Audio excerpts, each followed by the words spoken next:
Welcome to this session of Take 5, Expert Answers in 5 Minutes. I'm Kelly McCarthy, and I am joined today by Oliver Steinnagel, owner of Oliver's Hair Salon, a full-service salon offering the latest in products, services, and styles for over 23 years. Oliver, thanks for joining me. Well, thanks, Kelly, for having me. I really appreciate it. Oh, you bet. Well, the question we're addressing in this session was posed by PBA member Bonnie J., and she asks, how do I establish my salon as a brand? And this is a great question. So, Oliver, what do you recommend for Bonnie and other owners in her position? Well, I think establishing your brand, Kelly, is a very important thing because there are really 5 key components in that, and that is systems, consistency, image, education, and reputation. And if you remember, you are the brand as a salon owner, and what you portray in your salon is actually you. So if we could go on to the next slide, let's first talk about systems. Systems, which I think are very, very important, whether it is systems from your employee manual to your salon policies that you post at the front desk, to building a commitment of lifelong recruiters with your staff.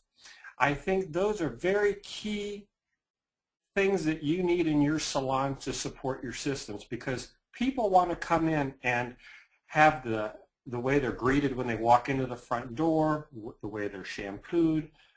Those systems in place, which are consistent systems, the guest will pick up on that and see that they want to continually come to see you. Consistency, I think, is being number 2, is very important also, because you want all your employees to be on board. You want to have, you want to accept feedback. And when I'm talking about consistency in your brand, is if you go back to the way Coca-Cola is. Coca-Cola has changed their brand over the last 125 years 10 different times. So you have to consistently change your brand. We've been in business for 23 years. We've changed our brand 3 times. So I think it's very important that not only your employees are on board with that, but you've got to accept also feedback from your employees and from your guests, because those guests are going to also see the consistency that you have in your brand on a regular basis. The next is image, which is number 3. You've got to consistently keep your salon updated. I see this in too many instances where you have salon owners that don't repair, put a fresh coat of paint on the wall, change pictures around, get new magazines, move their retail shelving around.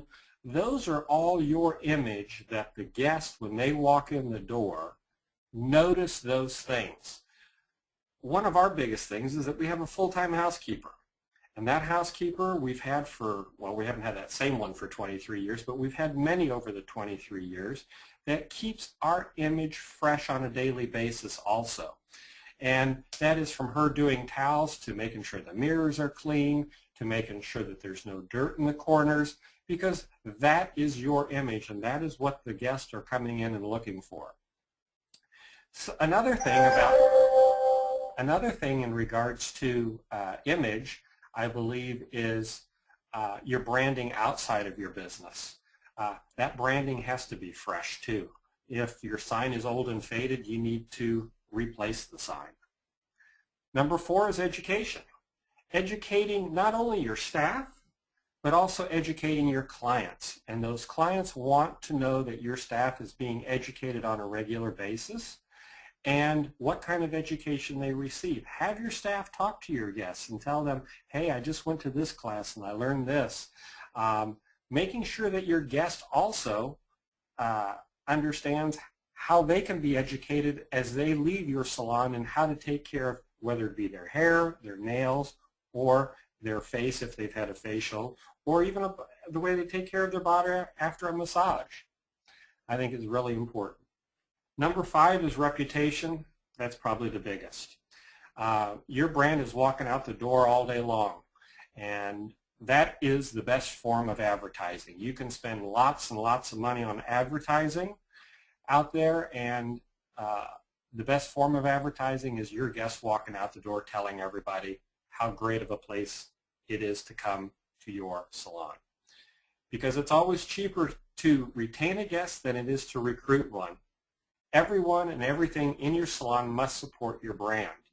That means you have to get your employees, your guests, and you as a salon owner have to believe in what you want your reputation to be, because you are the ones that have made this happen for all those employees.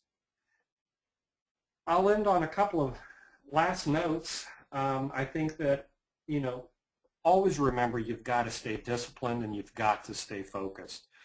Don't let your staff members dictate how you're going to run your business. Remember, you are the ones that have financially taken the risks here, and I believe we all over the years go through so many different situations.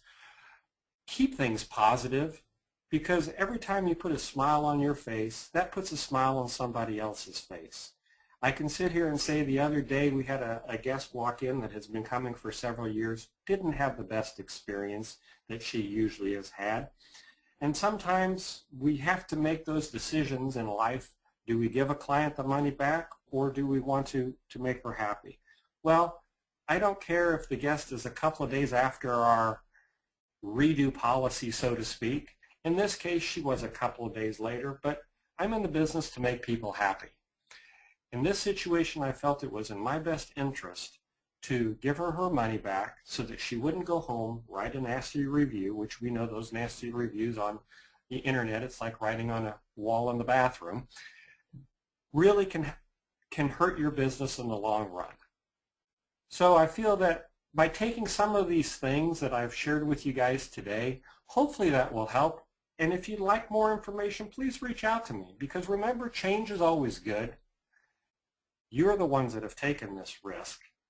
Don't ever give up, because remember, this was your dream one day to open your own business and be successful. Thank you, Kelly. Oh, thank you, Oliver. Well, you have given Bonnie and our other listeners a lot to think about and a comprehensive starting point. So good luck to everyone out there who's establishing their brand. Oliver Steinnagel is a PBA member and the owner of Oliver's Hair Salon. Remember to visit probeauty.org/edu online to submit your questions for our answers.